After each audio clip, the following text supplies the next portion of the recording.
My best moment in Valorant, Riot Games' new first-person shooter, gave me a glimpse of what this game will be like in the hands of pros. I don't have video of it, but watch along here and you'll be able to imagine the scene.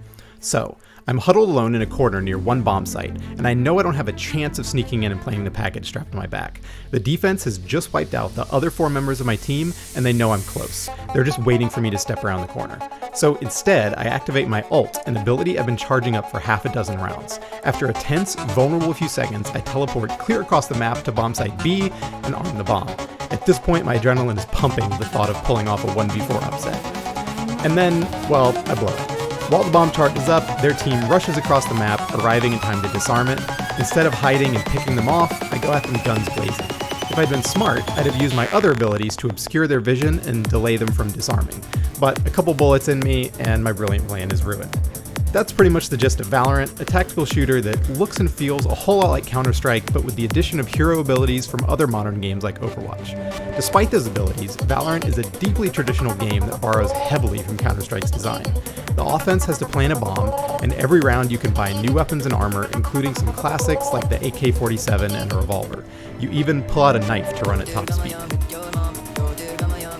The abilities over Valorant mixes things up a little bit, but Riot's goal is for your weapon skills to always be the most important. This is the kind of game that punishes firing from the hip and wants you to crouch to increase your accuracy. Your footsteps are loud, so holding a key to walk slowly is the best way to stay alive. Abilities can only be used a couple times per round, and you actually have to buy some of your ability uses, like equipment, at the start of every round. It's an interesting idea, and it starts to make sense when you see the abilities in action. There's a character named Phoenix who has an ability that's basically a flashbang grenade, except you press a key to curve it left or right around a corner.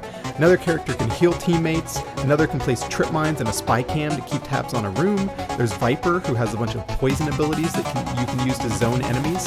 So most of them can give you some key information, push your enemies around a little bit, or even turn the tide of a match, but only when you use them at the exact right time. Or you can be like me and waste them, and then you're gonna get shot. Valorant isn't really doing anything you haven't seen before in other tactical shooters, and it's hard to see too many players who already love Counter-Strike or Rainbow Six Siege switching games. But a big part of Valorant's pitch is that it'll have really strong anti-cheat protections, 128 tick rate servers, and low ping for most players, thanks to a network that Riot has built out for League of Legends. Those perks may be enough to lure players who like this style of shooter, but are fed up with cheating or poor netcode in other games. Valorant will be playable before long, with a planned release this summer and a beta coming before that. And that's just the beginning. As with League, Riot says they're in for the long haul.